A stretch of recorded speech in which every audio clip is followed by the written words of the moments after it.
Asalaamaaleykum mbokk téléspectateurs yi mbokk internet yi dal leen ak jàmm ci seen chaîne MTV tey nag ñu ngi fii ci cité Keur Gorgui ci siège ki nga xamante ni moo di le président Bougane Gueye le leader de Gëm Sa Bopp moo fi amoon benn conférence de presse alors nag ci kaw conférence de presse boobu de mi ngi doon opposé wu daal di attaquer le régime en cours nee nañ régime bi daal doon dañuy tâtonner ci lépp li nga xamante ne dañuy day jëm ci defar réew mi ñoom waxuñ ci dara. nekkuñ di ci liggéey nekkuñ di ci def leen loo xamante ne dafay jëmale réew mi kanam ci kaw loolu le souligner la fa les problèmes d'inondation ak Kaolack tamit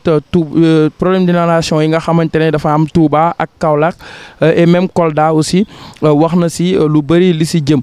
ci kaw loolu tamit interpellé na ki nga xamante ne moo di Mimi Touré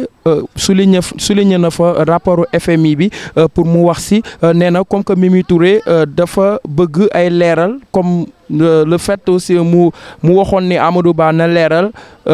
xaalis bi mu amoon doon ko pasare ci fee nga xamante ne ba muy nekk ministre de finance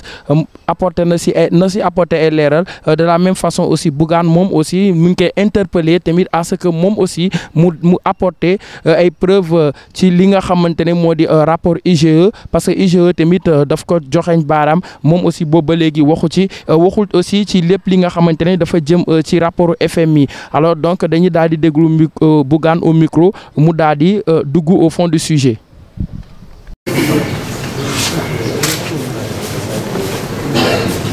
Merci à tous. Bonjour à tous. Je vais d'abord faire un speech en français et puis après on pourra développer en wolof. C'est pour permettre un tout petit peu aux différentes rédactions qui ont besoin d'éléments en français. Merci d'avoir répondu à l'appel de Gëm Sa Bopp, les Jambaar. Je m'incline devant les dépouilles de nos compatriotes décédés à Mbour et sur les routes ces derniers jours. Hier à Kaolack et à Touba, de fortes pluies ont provoqué des inondations qui ont fait 2 morts à Touba, 30 maisons effondrées et des milliers de déplacés. J'exprime ma solidarité et invite tous les Sénégalais à se joindre aux autorités pour faire face à ce sinistre. Je me rendrai d'ailleurs dans les prochaines heures à Touba pour acheminer mon soutien à l'organisation Touba Ca Kanam qui assiste les sinistrés. Qu'Allah accueille nos disparus au paradis et exauce les vœux de tous les pèlerins ayant rejoint les foyers religieux à l'occasion du Gamou. Pour revenir sur les inondations qui frappent Touba, Kaolack et Kolda, le Sénégal et les Sénégalais, l'hivernage ne saurait être imputé à un parti politique, mais la gestion et la prévention des inondations et catastrophes naturelles incombe au gouvernement. À défaut de convoquer la cellule nationale de prévention et de lutte contre les inondations, le gouvernement, sous la coordination du ministre de l'Intérieur, est tenu d'évaluer l'opportunité de déclencher le plan d'organisation des secours communément appelé plan Orsec, en vertu du décret 99-172 du 4 mars 1999. Nous interpellons ici le gouvernement et son Premier ministre Ousmane Sonko sur la responsabilité de trouver une réponse appropriée à la situation de catastrophe naturelle à Touba et à Kaolack et dans toute autre région sinistrée du Sénégal pour fournir l'assistance adéquate aux milliers de sinistrés. Cette responsabilité gouvernementale est au-dessus des agitations stériles de Cheikh Tidiane Dièye qui devrait plutôt répondre aux accusations et alertes lancées par l'ancien DG Cheikh Dieng qui nous avait quand même prévenus. Il nous avait avertis sur les contrats et leurs implications pour la ville de Touba. Nous nous engageons dès la mise en place de la prochaine législature à initier une commission d'enquête parlementaire sur les chaînes de responsabilité relatives aux défaillances constatées dans la prévention et la gestion des inondations de l'hivernage 2024, qui incombe exclusivement au gouvernement. Entre reniement et parjure, notre président de la République délégué se joue volontairement de tout un peuple pour contenter un homme incapable d'affronter la représentation nationale, incapable de tenir ses promesses, ses engagements en tant que candidat et toujours en porte-à-faux avec nos institutions. Oui, Ousmane Sonko n'a jamais volontairement déféré aux convocations de la commission d'enquête parlementaire, de la gendarmerie, du procureur dans l'affaire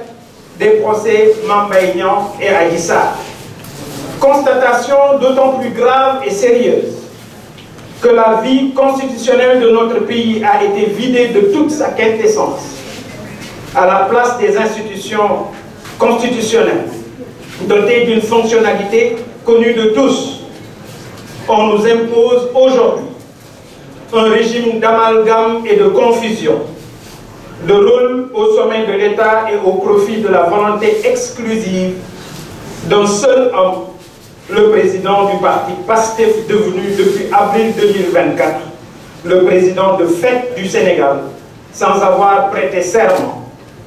ni avoir été investi de la charge. Faisons du palais de la République un simple bureau de poste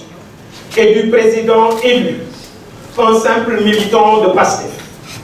J'en veux pour preuve la déclaration du 12 septembre dernier qui a entériné définitivement l'ère de la présidence de facto de Ousmane Sonko et le serment de fidélité du président assujetti aujourd'hui à un rôle de suzerain, nous ramenant à la féodalité après tant d'années de conquête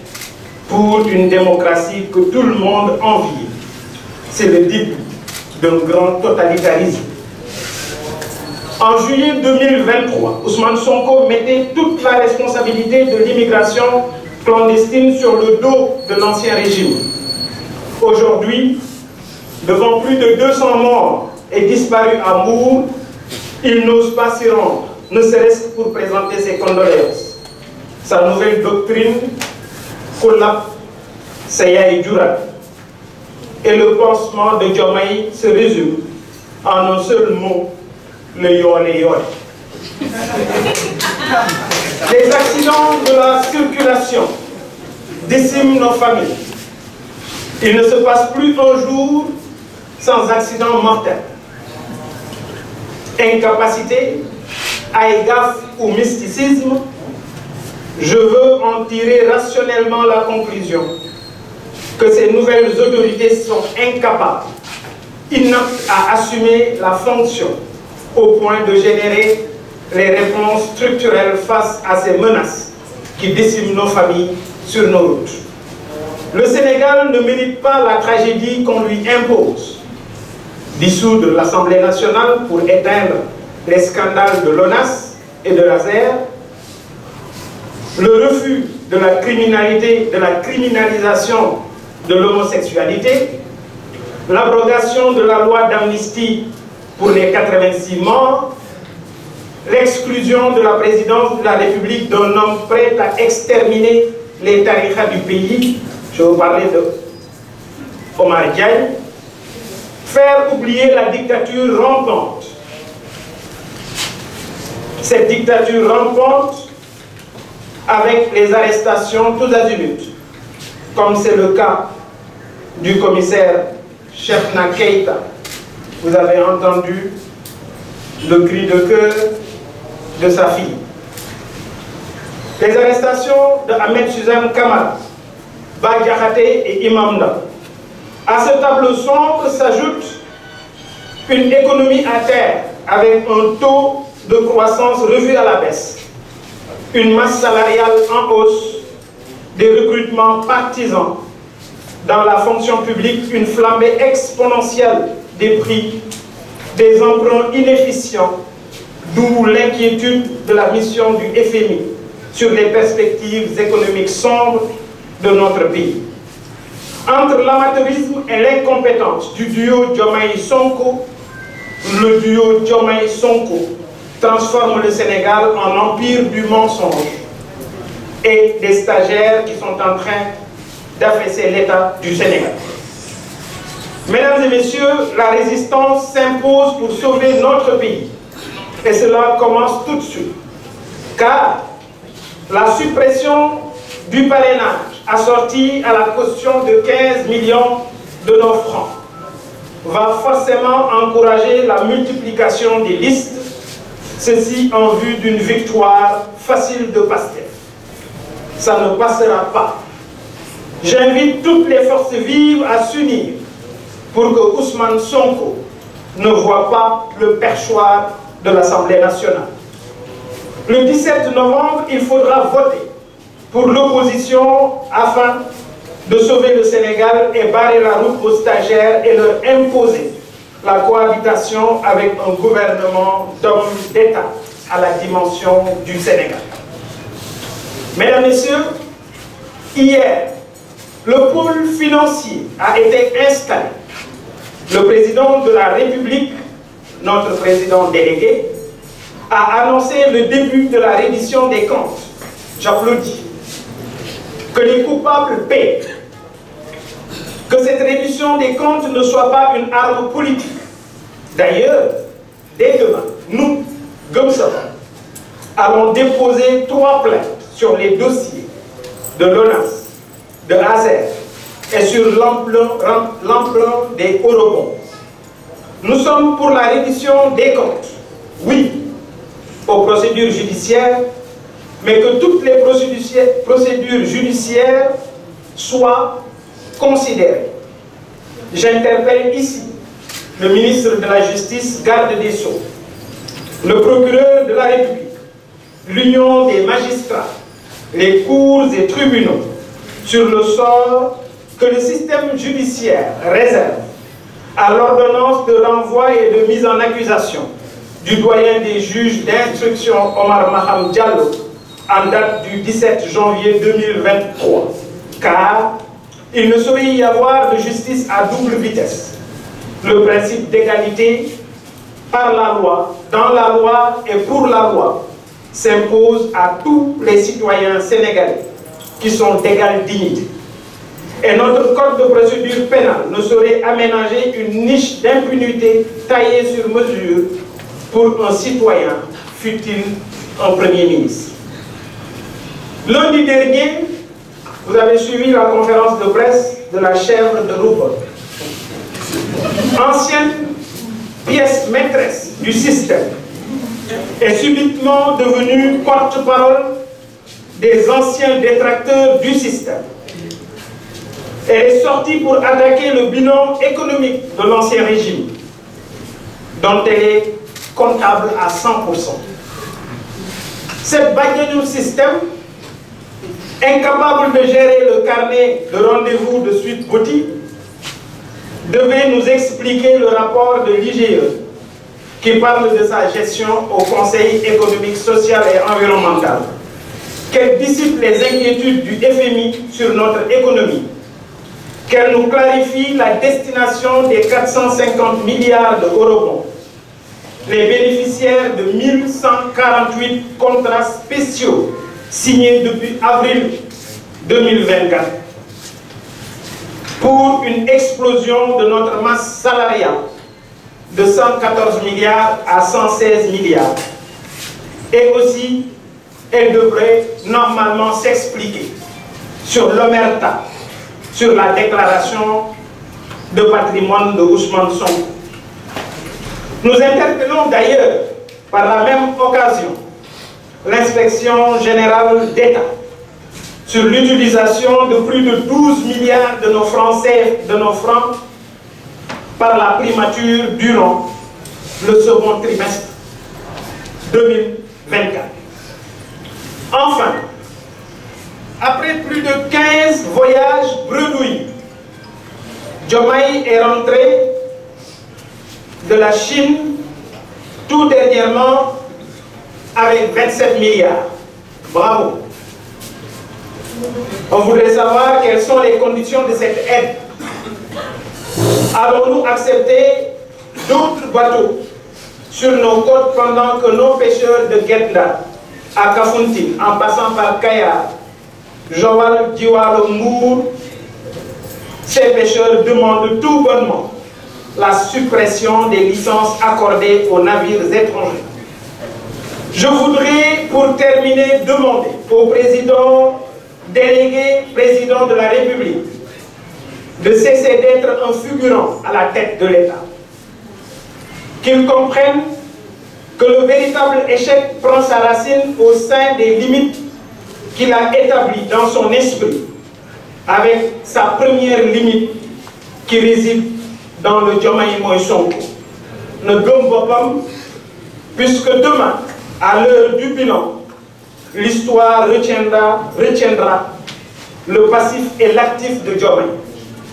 Xaayaan nag ku dégg séeréer. Qu'il sache, comme le disait le juge Kéba Mbaye, que les Sénégalais sont fatigués. Ils achètent aujourd'hui le kilogramme de riz parfumé à 700 francs. Le kilogramme de riz non parfumé à 500 francs. Le kilo de viande à presque 6 000 francs pour le mouton et presque 5 000 pour les autres catégories. Le kilo de sucre en morceaux à 825 francs. C'est dire, sans risque de me tromper, que Sonko et Diomaye nous affament. Enfin, nous irons vers les chancelleries et les Nations Unies pour porter le message de détresse des Sénégalais, car notre cher Sénégal est au bord de l'isolement diplomatique et du chaos économique à cause de l'incapacité des Djoutiman à la tête de la République. Je vous remercie. Ce bopp yi ñu àndal, mais surtout di masawu suñu sœur bi nga xam ne moom aussi méttitu xol moo tax tey mu ñëw toog fii. Ku dégg kàddu yi mu wax xam na ne du politicien, mais je crois que plaidoirie bi nga def léegi nga fekk si maa ngi lay masawu di la seedeel ne sa baay bi tax nga jóg ku Sénégalais yi naw ku Sénégalais yi bàyyi xel dama ko doon ubbee rek pour masawu la à travers su ma jëm nga jàpp ne bépp Sénégalais bépp africain boo xam ne justice ak démocratie moo ko ñor mu ngi bàyyi xel le commissaire Cheikhna Keita.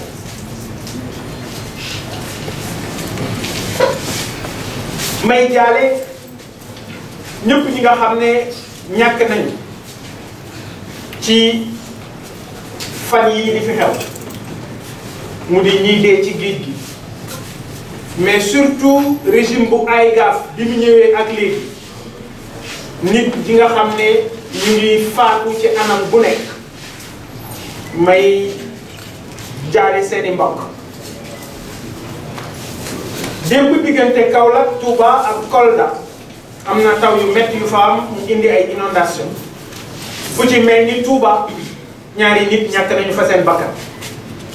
fu ci mel ni Touba fanweeri kër ndox yi daal dina koy mabba, waaye ay junni doomu aadama foofu ca Touba tey jii génn nañu seeni kër parce que ndox mi nangu na ko. li ci gën a metti nag mooy ne taxawaay bi ñu leen waroon a taxaw te nga xam ne état moom la loolu tegu ci ay ndoddam. Malheureusement état bi ñu yor état seetaan la, état xusma ñàpp la, état la boo xam ne li ñuy wax moo ëpp li ñuy jëf. moo tax wax nañu ba fal ñu bëgg continuer di ñu gouverner ci ay wax te loolu deesu ko na. sénégalais yi nekk ci tolof-tolof ñi nekk ci inondation lu ne kët lu ne jonn moo koy faj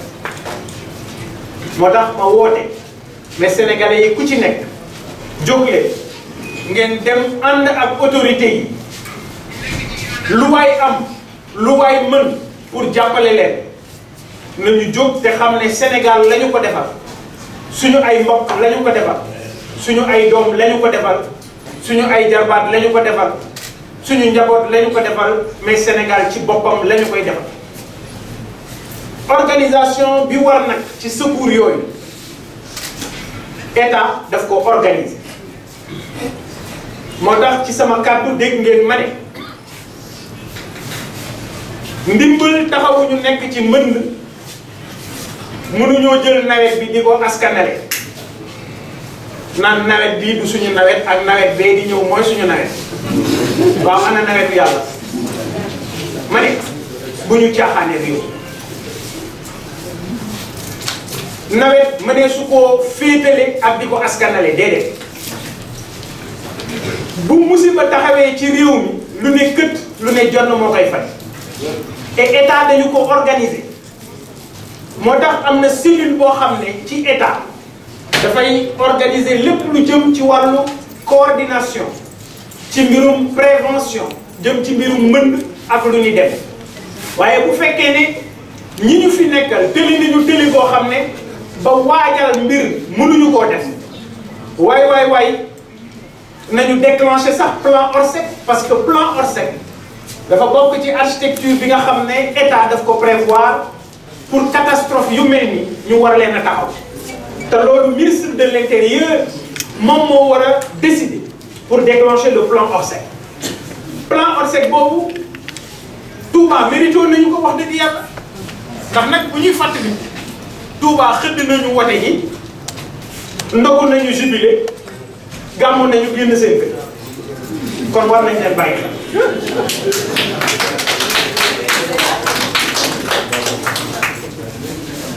waroon nañoo fàtte fépp ba mu des Touba waroon nañoo fàtte fépp ba mu des Bawal parce que Bawal ci boppam li fi indi ñu jële fi régime bi fi nekkoon dañu ci taxaw dox ci wax waaye nag ngeen baal ma ci exemple bi may jël am nga silmaxa bant lay jëfandikoo pour lambaatu yoon waaye keroog bu gisee li muy njëkk càqali xool mooy bant boobu malheureusement ñoom ñii jikko boobu la ñu joxe parce que boo ko xoolee ci marchand ambulant xool ko ci Jakarta man bi ab marchand ambulant soxlawul nee naa leen ku koy jox xaalis di ko nax marchand ambulant ku ko encadré la soxla parce que ay nit lañu ñoo xam ne dañu leen waroon jox liggéey waaye góorgóorlu nañu ba amal seen bopp liggéey dem nañu ñoom marchand ambulant yi ba gis ne Sénégal yoon bi mu jël baaxul ñu continuer ci seen liggéey waaye takk seen digg ne nguur gi fi newoon te bokk ci li doon nërmeel réew mi danañu ko fi jël ànd nag ñoom ak ñii jël réew mi tey ki nekkoon ci taabalam teg ko di jaay bu mobilisation jógee mu taxaw bu ñu dajalee kañot jógee mu dajale li mu yor li mu taaba dugal ca ñooñu li ñu leen njëkk def ñoom ñii ba ñu jëlee nguur gi mooy taabal ba ñu doon teg lañ njëkk a damm dàqaleen ci benn waaw léegi jeune boobu amoon yaakaar jeune boobu ñu waxoon ne bu ñu ñëwee danañu jël réew mi soppi ko jeune boobu tey jii mu nekk ci ay jafe-jafe jeune boobu tey jii mooy bokk ci ñiy dem ci géej gi jeune boobu tey jii moom mooy jël gaal raté aventure am waaye suba bu gisaatee gaal duggaat ci gaal gi delluwaat parce que yaakaar amatu fa dama déglu président délégué li mu demee Mbour bërki démb xam nga président da ngay am carrure am jëmm ji am taxawaay mais da ngay xool président bi tu as l'impression que Ousmane ñàpp la ñu jël defal ñu ko président mais malheureusement ki ma ci mere kenn rek ki ma ci mere kenn rek muy Macky Sall parce que moo asaaloo suñu réew moo jël réew mi salax moo jël réew mi jàllax xool ñi doon compétir ñi ci gën a nëb ñi ci gën a cuuni ñi ci gën a tëre ñi ci gën a rëy lambi ñi ci dàq wax ñi ci dàq fen Macky dajale leen ne leen kaay leen jël lii rek la ñu mën a am. C'est tout simplement ces résultats à quoi on pouvait s'attendre. léegi nag yéen Sénégalais xam leen ne li nekk ci suñu kanam ñun ñoo koy lijjanti parce que nag merum mbéjum kanam borom moo koy fajal boppam président bi ñu yor war nañu mooy kat parce que bu fekkee ne yow président sa kàddu jarul dóor sa doom lu ñu doon wax ci Macky Sall lu mu la wax jarul dóor sa doom man maa ko doon wax ñu xeex ko ba mu jóge fi yàlla ñëw indil nu ko biir Macky Sall nga signé bind ne la 13 sab soq ne la 12 nga ñëw waxtu jëf jot nga jëfee la soq ba waxoon waaw ndax yow kilifa nga ah déet amoo signature man defe naa woyal signature waa jëlee rek lañ ko doon wax mais ndekete kii ñu yor moo gën a woyal signature ci àdduna et je me demande d'ailleurs parce que ce que les gens ne comprennent pas bi ñu waxee le 13 ne dañuy def déclaration de politique générale mais est-ce que xam nga ne suñuy partenaires financiers ñi nga xam ne Sénégal day jëflanteeg ñoom mais est-ce que xam ngeen ne ñooñu ñëpp dañ leen joxoon carton d'invitation pour ñu ñëw assemblée nationale dañoo waroon ñëw teew si ñooñu nga xam ne président day signé ak ñooñu bi ñu leen yëgalee ne déclaration de politique générale amul mais ñooñu gàcce la ñu mais man nag bettu non xam nga yenn saa yi dama doon wax yenn saa yi ma wax dara ci Macky Sall gars yi ne non mais Bougane mi dafa xam Macky Sall taw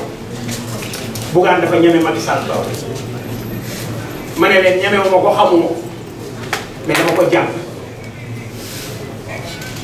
mais gis nga waa ji waroon dem assemblée nationale en fait musul sax bëgg dem musul waaj pour dem pourquoi parce que mbaqat xam nga booy xool ragal dëgg ci Sénégal le premier ragal du Sénégal c'est Ousmane Sonko la preuve ba ngeen ko déggee muy wax ne oui dem naa seetaani dem naa gisi sama yaay tàggu naa ko waxtaan naa moom nangam loolu si dégg dama dem fële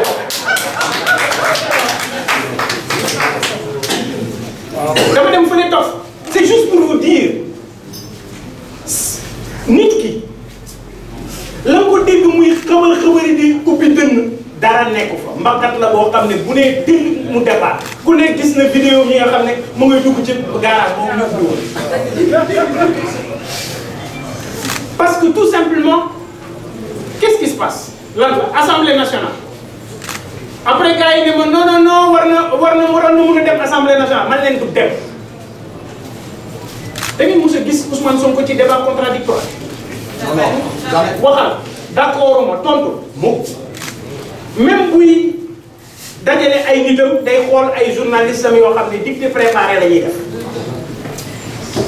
da ngay poser question ma tontu ñu suruxal la daal di lay yóbbante affaire bi nga dóor gérer daal di zembrer et puis c'est juste pour vous dire c'est juste pour vous faire comprendre ban niveau la nekk moom mi nga xam ne moom mooy Ousmane Sonko alors li am solo nag mooy ne musul nangu wuy ci suñu ay institution musul nangu wuy ci suñu ay institution benn nanguwul wuy ci procureur nanguwul wuy ji commission d'enquête parlementaire bi ñu fi taxawaloon ba ñu ko woowee ci coowal Adji Sarr ak Mame Mbaye Niang wuy jiwu mais léegi du moom mooy premier ministre non mais tey am na l'attitude la mu doon wax ne dañuy manipuler justice bi mais justice bii nii kenn manipuler ko ah ci sama yaakaar xanaa du ñàkk parfois rek ñu yónnee ko vidéo ne ko ma jàpp waa ji wala ma bàyyi moo ko wax dafa tas de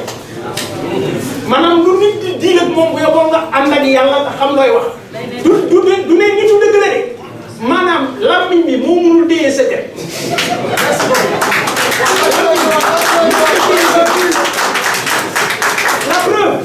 la preuve la mu waxtaan ak Diomaye laata Diomaye di voyager live na wax ñu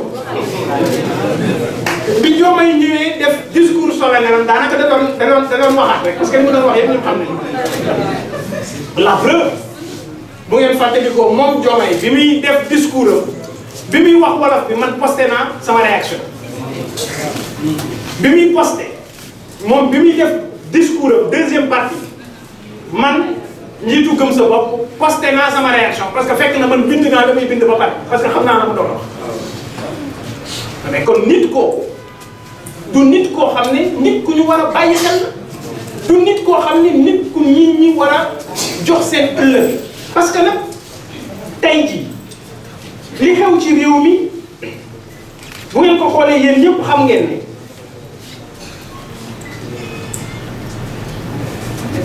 moom Ousmane Sonko daf ci am part de responsabilité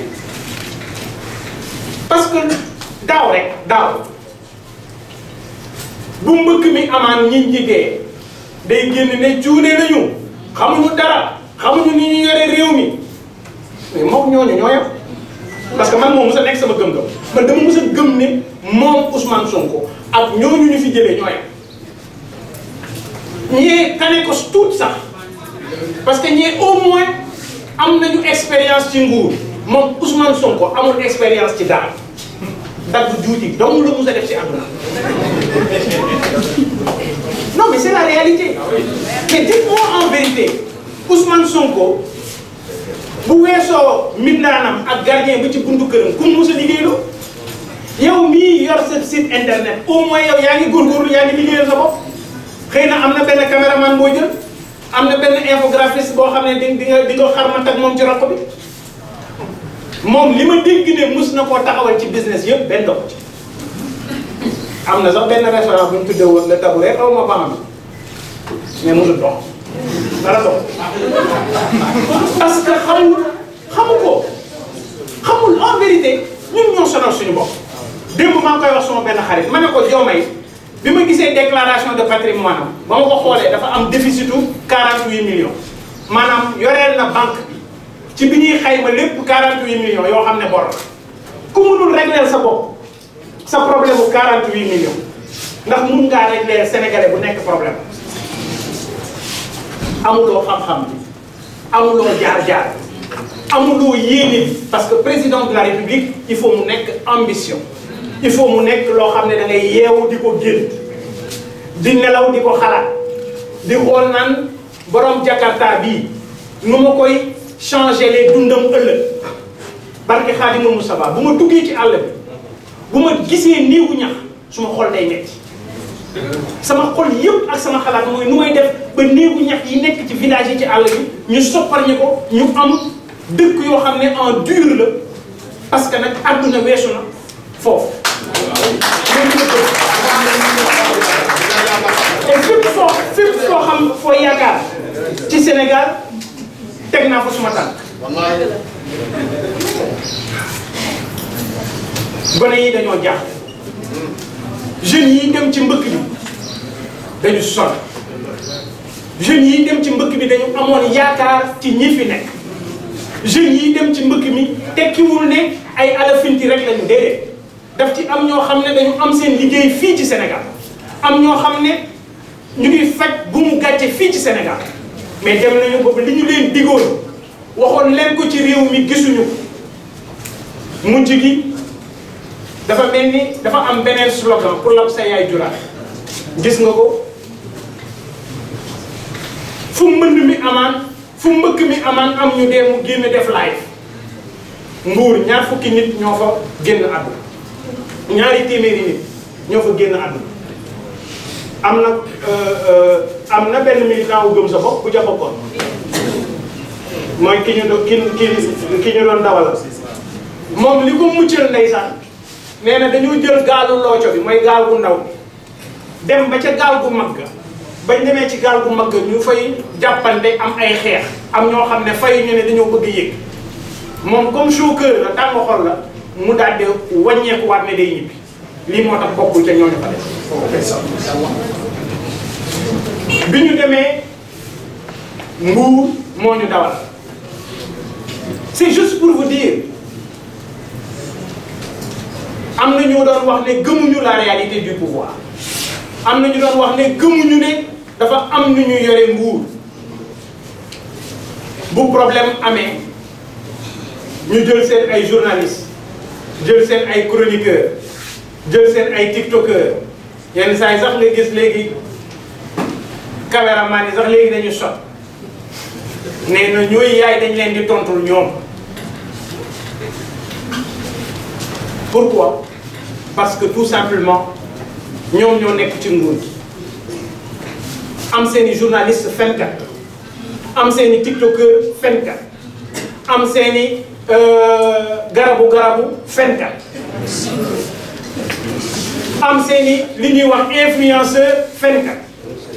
bu Bougane waxee comme waa ji dafa tële moom du tontu de da ngay gis gars yoo xam ne ñoom ñooy taxaw naan non non non ñun mën nañoo fen-fen bi bàyyi leen ñu fen-fen nee na ñooñu ñooy tontu Bougane man Bougane Gueye lépp lu ma wax jëm ci ñoom kenn du ko teg gis naa léegi sax waa FMI nee nañu réew mi metti na réew mu metti FMI mu leen koy wax léegi ñun dañ nekk ci réew moo xam ne réew mu neex la quoi réew mu metti na FMI mu leen koy wax mais yéen ñii taxaw fii yéen ñii ku yëgul ne réew mi metti na kan moo yëgul ne réew mi metti na moonte ñoom ñi doon wax démb privilège yi oui diw warul dugg ci avion 60 milliards diw warul nangam man sama position démb mooy sama position tey avion bi dañ ko war a jaay mooy suma gëm-gëm xam nga lu tax dama toog di waxtaan ak suma benn xarit bërki démb mu ne ma mais Bougane pourquoi nga bëgg ñu jaay avion bi ma ne ko mais parce que yow Sacré-Cœur nga dëkk ma ne ko yow Sacré-Cœur nga dëkk sa yaay mu ngi dëkk Almadies diggante Sacré-Cœur ak Almadies fooy daw tane la ma ne ko est-ce que xam nga brigade gendarmerie bu Samine dans le département de Goudomp mu ne ma ne ko juróomi agent ñoo fa nekk ma ne ko est-ce que xam nga brigade gendarmerie bu Koussanar mu ne ma ne ko néegu ñax la mooy brigade gendarmerie bi ak benn baraque bu nekk ci wet ñetti gendarme ñoo fa nekk ma ne ko ñaata ci ay sénégalais ñoo mënul jël seen soxna buy mucc ñu teg ko ci ambulance wala ñu dugal ko ci oto bu normal yóbbu ko mu dem Moussine ñaata ci village mënuñu am centre de santé bu baax ñaata ci suñuy doom mënuñu dem jàngi école ci classe bu baax nga jël avion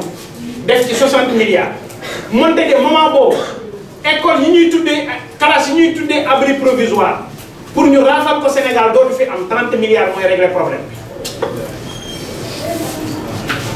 kon pour man dafa am ay priorité et priorité yooyu waruñu ko mooy et dama jàppoon ni ñii bu ñu ñëwee dañuy taxaw ci position yooyu dañuy taxaw ci régler problème mu sénégalais mais malheureusement